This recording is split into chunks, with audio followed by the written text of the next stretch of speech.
Okay, winter of 2014. It is my second residency at the MFA program for writers at Warren Wilson College in Asheville, North Carolina. So, okay, there's the day before the day off. That's when the first dance is at night. It's kind of like, Here's how the residency works. It's a low residency program, so most of the work takes place away from campus. But for 10 days in the winter and in the summer, all the students and all the faculty converge upon Asheville for 10 days of intense study. Hello? Hi. Should I assume that this call may be recorded? Absolutely. On this episode, I'm getting a little bit of help from my friends. This is poet Jen Funk. I'm really enjoying your podcast, by the way. I was a few episodes behind and listened to them This afternoon. is poet Kate Murr. That was my first residency. So It was. Yeah. So of course, it was overwhelming. This is fiction writer Michael Sherrick. Because that was the first time I drove to residency, and I didn't want And fiction writer Eric Ramson. It sort of made us all feel like we were part of, not just part of the learning, but like, okay, we have to make this work. They were all at this winter residency. And from morning to night, you take classes, you go to lectures, you attend readings, you have writing workshops in which you interrogate your peers' texts, you have your own writing interrogated. It is a stressful but wholly enriching experience. And at this particular residency, it turned out to be intense in a whole different way. The weather up until that point had been horrible, I don't think. But then everything happened with the polar vortex. And what happened? The night leading into that day, that last day before the break, the temperatures had dropped dramatically overnight. And apparently, from what I understand... this cold vortex from the north swept down through North Carolina and froze everything. I remember waking up and thinking it was really cold, like unnaturally stopped cold. us from doing our normal things. I mean, some of those buildings were cold anyway. But what really got us was that there was a windstorm one night on the mountain, and it all the power lines had been wet. They just iced. They broke. We were out of power. The heat wasn't working. And I walk out, and all the lights are off in the hallway, and the emergency lights are on, and thought, okay, unnaturally cold because something is wrong. The day before the snowstorm came, I ran into Dean Botopoulos on the bridge, or just about to cross the bridge, and he said something like, "This residency is so boring. Why? When are you people going to do something to make it interesting?" And then the next day we had to abandon campus.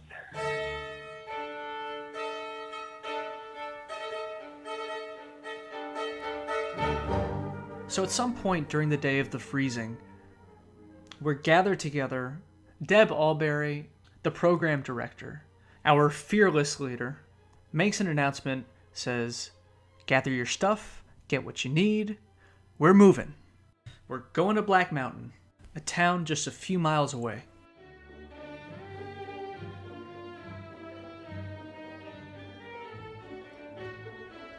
Where exactly did they move us to? Where did they house us? I guess it was a YMCA. I'm not sure, but I'm reasonably certain that it was religiously affiliated, only because we weren't allowed to drink there. We weren't allowed to smoke there. There was no drinking. There will be no alcohol. Oh, this is the place where people would live after the apocalypse. Because there are enough buildings to suggest self-sufficiency, but it's far enough away, anything that if you ran, you'd have to run a really long time until you hit anything else. This whole incident is confusing enough as it is. And then we get to the YMCA, Blue Ridge Assembly, which has been around since, the turn of the century. And this place has a very, very, very strong vibe about it.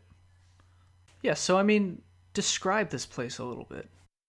Oh, it was it doesn't make any sense, right? Because it was like a full hotel that was completely empty and just available for us, right? That doesn't make any sense. Why would that be there, Like, and I'm not suggesting that there was any sort of preordination to the whole thing. I'm just saying, like, it's also why the decor in the sense that it's sense. outdated enough that it feels old, but it doesn't seem ancient, or it hasn't accrued the glamour that things now from the 40s and the 50s, where it would seem quote unquote vintage. This is like solid, like rehabbed in the 70s plywood. Yeah. And you're like, oh, neat. Basically, everyone was like, this place is, we're going to die here. Like, yeah, it felt like The Shining. Felt a little bit like the Christian summer camp meets The Shining problem. No, and I swear I was about to say that, between the carpeting and just like yeah, it definitely had that feeling, because you're in the middle of nowhere. You're on Black Mountain, in the middle of the woods, in this YMCA. and it might not be that someone gets us, but something will. And even though it's like a convention center and a fairly sizable building, it felt empty.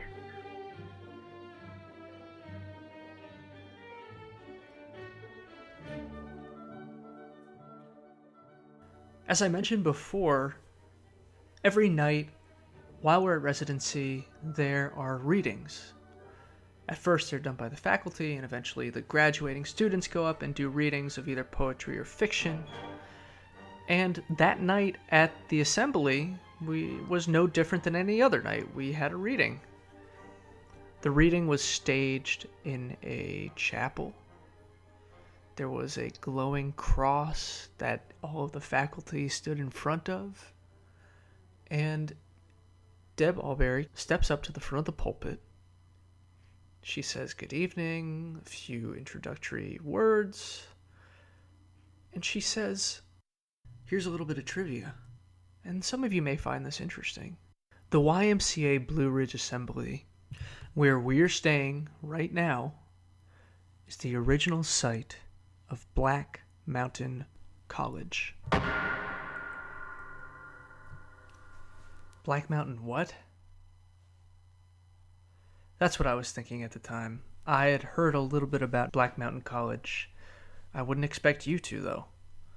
It was only around for 24 years, from 1933 to 1957. But during that time, Black Mountain College hosted great artists, including Bauhaus members Josef and Annie Albers, the avant-garde composer John Cage, the avant-garde choreographer Merce Cunningham, Robert Rauschenberg, Willem de Kooning, and poet Robert Creeley. 24 years. And then it was gone. Gone! Barely anyone heard about it when it was around, and it seems that fewer people have heard about it ever since. However, what went on there and the artists that it produced and inspired has influenced our culture to an immeasurable degree. In learning even just a little bit about this, don't you wonder what happened? It was once a place of great educational and artistic ambition. It was at the forefront of progressive education. I mean, think about the YMCA Blue Ridge Assembly, about what it is now and the shape that it's in. It's like this skeleton, this just this empty vessel. It didn't used to be. On today's podcast, we're going to look at the mystery of Black Mountain College. Why did it fail? And in what ways did it succeed? This mystery and more coming up.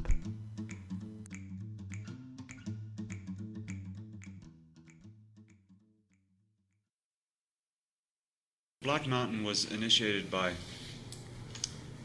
men committed, deeply committed to the Western tradition, which is to say Latin and Greek. This is Ed Dorn, who was a poet and a former Black Mountain College student. And to modern, then contemporary, philosophical questions as to what education ought to be, namely John Dewey was a very close friend of John Rice, the founder.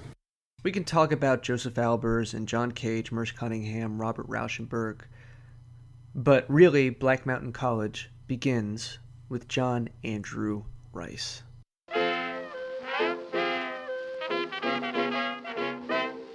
On paper, Rice was a classicist, an expert in Latin and Greek, and that's what he taught when he was a professor at Rollins College, which we'll talk about in a second.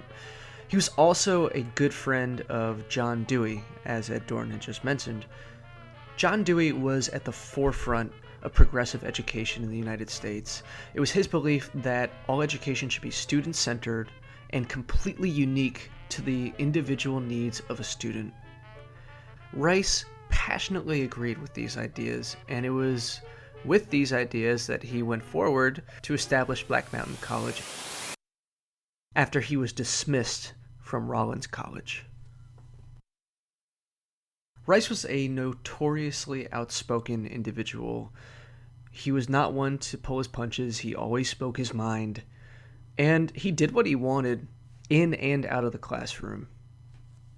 Rice says, "The students, about 400 of them, had been drawn from all over the country by promises. Rollins was, publicity said, the latest thing in education, conducted under the conference plan that was classes meeting for 2 hours. The teachers, also drawn by promises, would have freedom to teach as they pleased. But again, there was something wrong. The students complained that most of the teachers were no better than their high school instructors, and that 2 hours with boards was at least an hour too much. The teachers had grounds for complaint. 2 hours on end with students, most of them there for a good time, had they not been promised freedom, was a drudge. And when Holt, the headmaster, thought of putting Socrates on the 8-hour day, they brooded over the uncomplimentary end of the phrase. Besides, the curriculum might have been copied from Amherst. When I met my first classes, I was amazed to find so many taking Latin and Greek, until I learned that, not having had either in high school, one of these languages was required for graduation. This was not the latest thing in education. It was the oldest." As soon as he starts teaching, Rice finds issues with Rollins College, and eventually a conflict arises between he and the administration, and he's dismissed from his post.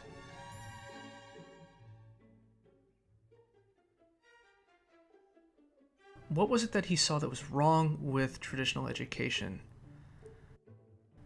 Well, first of all, the system was rigged against the students. Rollins College expected students to be proficient in a language that they had virtually no experience in order to graduate, and that didn't seem fair to him. Additionally, teachers didn't have a say in what they were teaching, and the students, with having these kinds of requirements, regardless of their interest, could only be deterred from engaging in the work in front of them. So on the whole, it seems like the institution put its needs in front of its students.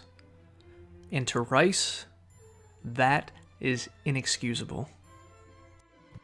So Rice and 3 other professors from Rollins leave and then found Black Mountain on the pretense that students and the teachers' needs come first above all. Here's something to consider, though. Rollins College is still around. Black Mountain isn't.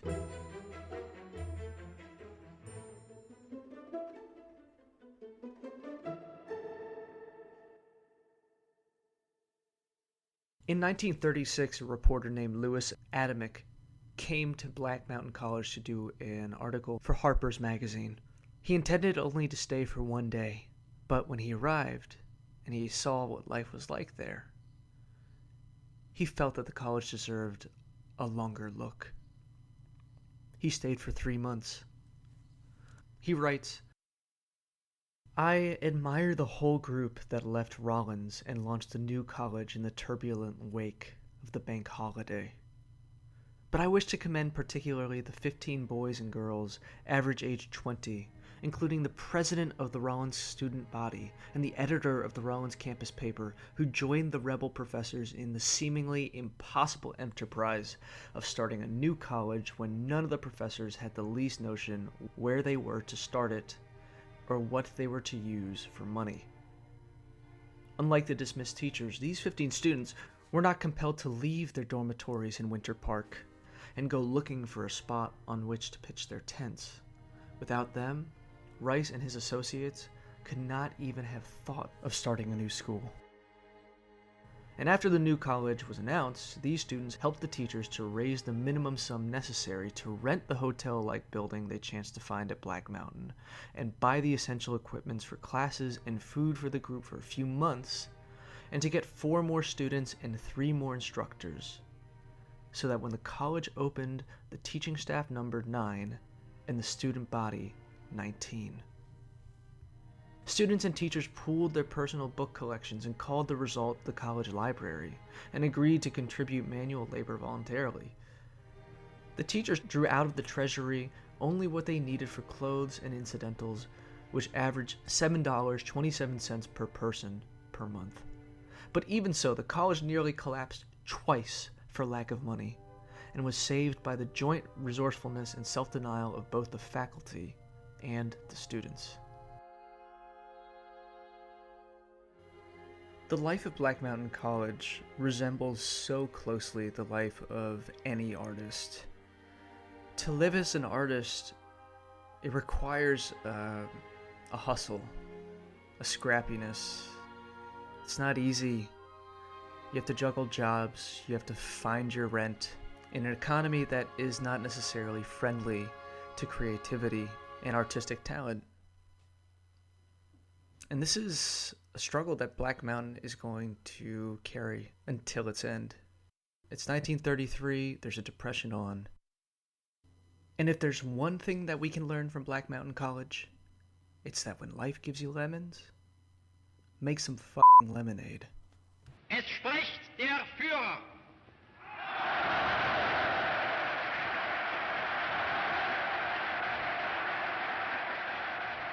The same year that Black Mountain College is established is coincidentally the same year that Hitler comes to power. In 1933, the Nazis established the Gestapo. They outlaw kosher ritual. They stage massive book burnings and introduce a law to legalize eugenic sterilization. Germany becomes an unsafe place to be an artist, to be a Jew, to be anybody who might pose a threat in the eyes of the Nazis. As fascist governments are wont to do, the Nazis start to infiltrate all institutions within its society, including the Bauhaus. The Bauhaus was a prestigious German art school, very progressive, had great teachers, and the Nazis tried to push their own agenda within the Bauhaus. They insisted that the Bauhaus hire members of the Nazi Party to teach there. Rather than fold to their wishes, the Bauhaus decides to close up shop forever, leaving all of these teachers and students without a place to go. Now John Rice hears about this and says, No. They aren't out of luck. Just come here. Come to Black Mountain. During the start and rise of the Hitler period, we got a letter to Berlin which said, would you consider coming to Black Mountain College? This is a pioneering adventure. Speaking here is the great textiles artist Annie Albers. And when we came to that point, we both said that's our place. And it turned out to be a very interesting place because, again, it gave us the freedom to build up our own work. Josef built up his whole teaching there and his whole color work, which has nothing to do with anything he had left behind in Europe. I was building up a weaving workshop and got into teaching and developed teaching methods that try to put my student at the point of zero. I try to let them imagine that they are, let's say, in a desert in Peru. No clothing, no nothing, no pottery even at that time, because textiles come archaeologically now proven to come before pottery. Mm-hmm. And to imagine themselves at the beach with nothing. And what do? You wear a skin of some animal maybe to protect yourself from too much sun or maybe a wind occasionally, and you want a roof over something and so on. And how do you gradually come to realize what a textile can be? And we start at that point, and I let them use anything, grasses and I don't know what, and let them also imagine what did you use at that point. And gradually we then invented looms, out of sticks and so on, and the Peruvian backstrap loom. And once they understand these basic elements that the backstraps, that the Peruvian backstrap loom have embedded in it, is anything that a high-power machine loom today has, and they understand it in a completely different sense than walking into a factory and seeing those things operate. Josef and Annie Albers did not have any children of their own. This is Theodore Dreyer Jr., Black Mountain College alumnus and son of Black Mountain College founder Theodore Dreyer. And they were close friends with my parents, and so to some extent we were a little bit their kids in a sense. He would sort of say, "Oh, look over there. Isn't that something? Now, just look at that." It would just sort of draw my attention to him. And then when I was a student of his, he would say, oh, yes. You wouldn't get any other words that interfere with your close perception of the color or the design or something. See, be open to what is there. Be open to what is there. Rice is trying to cultivate democratic citizens. And, for example, he says in an interview with the New York Times, he writes, "At the present time, there are two types of students produced from two types of colleges. The Renaissance man, who is considered educated because of the content of his mind, and the modern man. We are interested in the latter. We do not ask him what he knows. We ask him what he does with what he knows, and what his attitude is toward the things he doesn't know." Examples of some of the questions on a final exam might have included, in what way was the Canterbury Tales the Grand Hotel of the 14th century? Or, what is the most important international issue before the world today? Or, what is good art? When one graduated at Black Mountain, you had to have an external examiner. Somebody came in and, tapped you out. If you said you wanted to be a graduate, you had to then go into consultation with the faculty and decide how that you were going to proceed with that and get to it. And then when you had completed it, you were examined orally for the whole day before the whole faculty. It was rather inquisitional. Mm. And also then there was paperwork. When the college first opened in September of 1933, there were 10 faculty and 19 students. They all lived together in the same hall. They ate their meals together. And after dinner on Saturdays, they all danced together.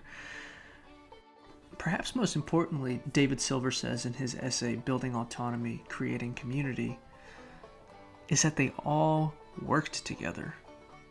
From the very beginning, both the students and the faculty took on small duties like cleaning one's room and study, and larger things like washing dishes and gathering firewood.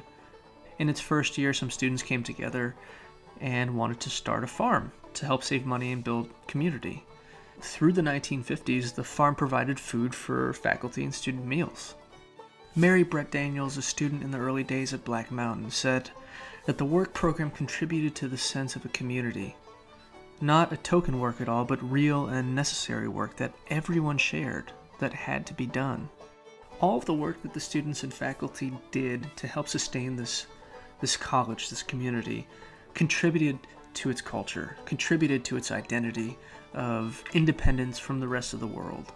Students took pride in what they were doing and felt, and rightfully so, they were subsisting on their own. They were, a bastion of progressive thought in the middle of the wilderness, and they were doing it. They were pulling it off. At Black Mountain, students pursued their individual studies as well as the building of their community with the same energy, the same excitement. And it's in this way that I think that Rice actually succeeded in cultivating a community that would produce democratic students. You have people who are fiercely independent while at the same time fiercely involved in the affairs of the entire community. And to build a democratic society, you have to have people who are independently thinking, people who are not easily persuaded, skeptics, you might call them. And so clearly, the students who first came to Black Mountain took on the task of building community as well as pursuing their education with great excitement. I mean, they were stoked to be there.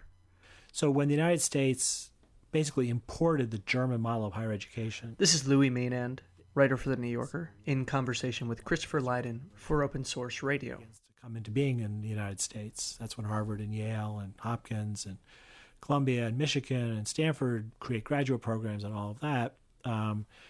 They imported the German idea of research, of Wissenschaft, as the primary mission of higher education, but they didn't really import the idea of Bildung. And what Bildung means is education as a form of self-cultivation, of making yourself a certain kind of person. And we don't really emphasize that so much in American education. It's a complicated idea. It doesn't translate very well into the way Americans think about the purpose of education, but it's part of what's behind the Deweyan idea about learning by doing. It's to create yourself into a participate in a democracy, a citizen. That's what Dewey thought the end of all education should be. It should be to make the democratic experiment continue effectively. And you could only do that by socializing people in a particular manner to make them the kind of people who understood what it meant to participate in running one's own life in collaboration with other people. Whether you were an artist in the end or not. You might be a carpenter or a teacher. Right. No, you didn't have to be an artist at all. Yeah. You could have a radio program. There were very fine boundaries between faculty and student at Black Mountain. For example, historian Martin Duberman writes, by spring of the first year, formal amendments had been introduced into the bylaws entitling any member of the college to inspect all records of the corporation, establishing the right of the student body to adopt a constitution for its own government, guaranteeing all student officers the right to be present and heard at regular faculty meetings, and assigning its chief officer, the student moderator, actual membership on the board of fellows.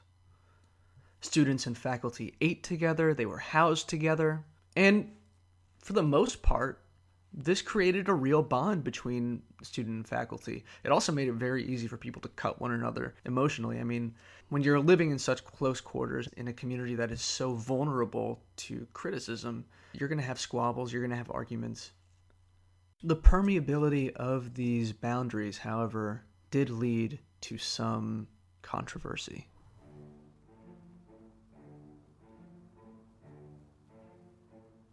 Alice enrolled at Black Mountain College in 1936.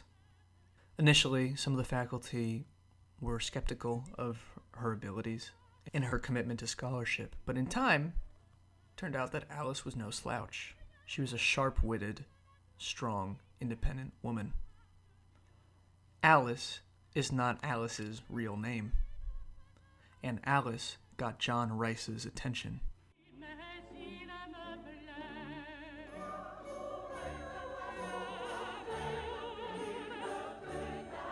Martin Duberman writes, walking with a male student one day, Rice explained that he'd gotten to know Alice, quote, a little better than some of the other students because he felt she, quote, needed to be brought out to, quote, feel important.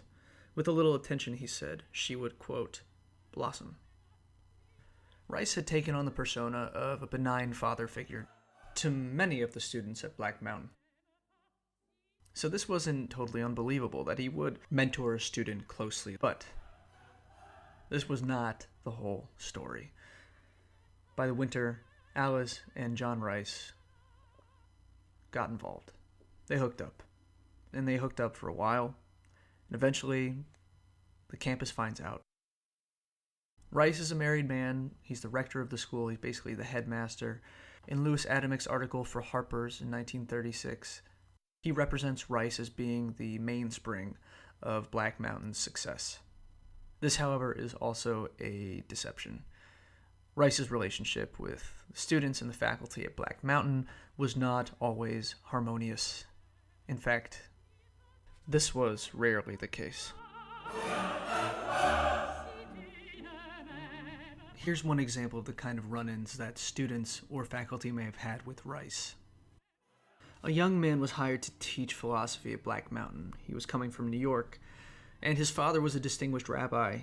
The son had done well at Harvard Graduate School. He could remember anything about any philosopher. Very smart kid.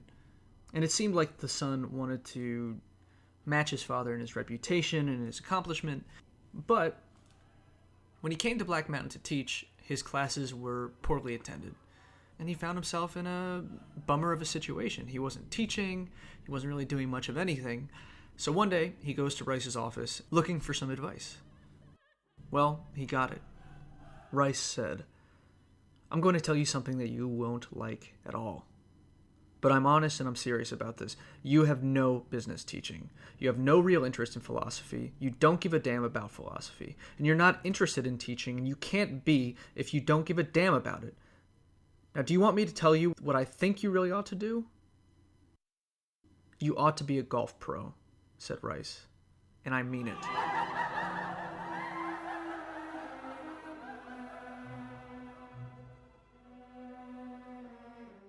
The young man stayed on at Black Mountain for years, but understandably, his relationship with Rice had been fractured at that moment. And Rice, as I said, wasn't one to pull punches, and if he had an opinion, and if you didn't like it, you might get hurt. Rice's personality was embodied by a stark duality. He was at once somebody who was fully committed to the democratization of the college, somebody who could act as father figure, as seer, as comforter, but when he didn't feel like it, he could be a real ass, to put it bluntly.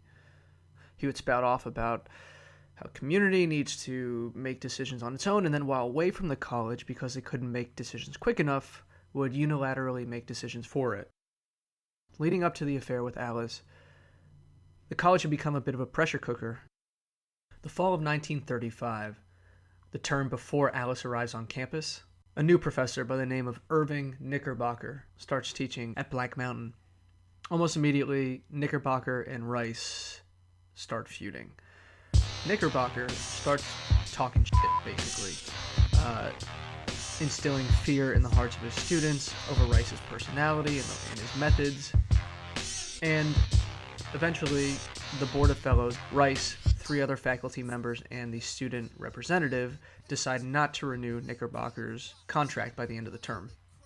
Fall of 1936, the board passes a new resolution that re-solidifies Knickerbocker's dismissal from Black Mountain. There's an uproar among students and faculty, and a meeting takes place the evening of the decision in which students and faculty argue over this verdict. Here's an excerpt of the transcript from that meeting. Key players include faculty members William Edward Zook, Robert Wunsch, and Irving Knickerbocker. Wunsch: "It is part of our job here as teachers and leaders not to be too easy with students. I feel that is the heart and soul of the life here. Mr. Knickerbocker's methods of dealing with students were beginning to draw them away from this center. Some of the students, when they got sore at something, could find backing in another person." Knickerbocker: Is that not natural? Why should that relation not exist? Zuch, isn't it healthy? Wunsch, if it is not a union of weakness. It seemed that the only union that people had was that they were all against something, a group who did not agree with Mr. Rice. Knickerbocker, I think Mr. Rice has an extremely destructive effect upon personality.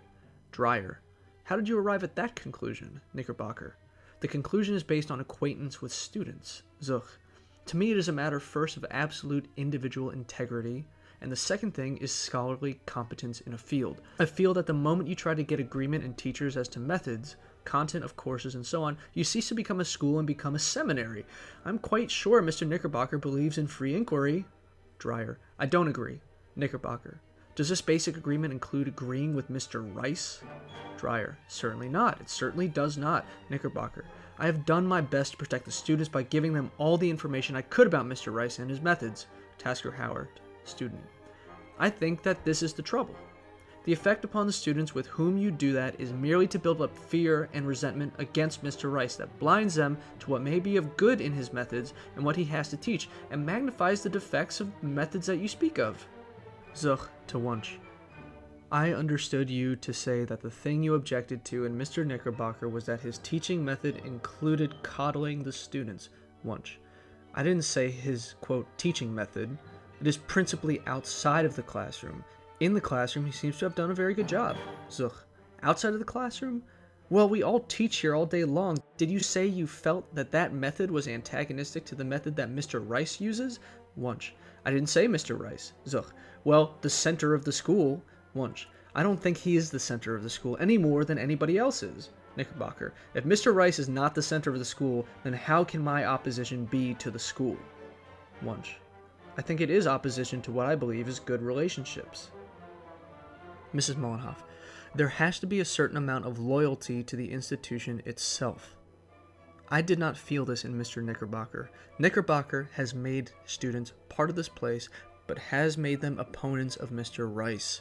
Knickerbocker, I consider Mr. Rice to be one member of the faculty. Howard, this idea of Mr. Rice, that he dominates the rest of the faculty and the Board of Fellows in particular, seems to me unrealistic and a distortion of the truth. King, why shouldn't Mr. Rice and Mr. Knickerbocker meet each other halfway for the good of the place and work together in mutual understanding? It seems to me that this way, it's a defeat all around. I should like to see the place grow broader as it grows in size, instead of growing narrower. Wouldn't it be a victory if they could both work together here in harmony and in variety? King is right. It would be a victory.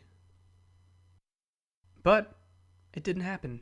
There were a few outcomes at the end of this case. One, allegiances were formed, and the campus was divided between those in favor of this decision and those who were against it, which could be summed up as those who believed in what Rice was doing and those who didn't. It also opened up discussions about teaching salaries.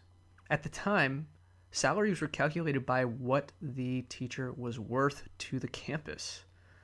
Who made those decisions, and what were those decisions based on? Fast forward to winter of 1936, when the news about Rice's affair with Alice breaks out. There was a whole faction of teachers and students who were looking for the next opportunity to expel John Rice, and they did. First, started with a leave of absence, and led to his eventual dismissal from his post. Fortunately for the college, he did not leave a power vacuum in the wake of his dismissal. 3 strong-minded faculty were left to run and maintain Black Mountain. What happens next? On the next episode.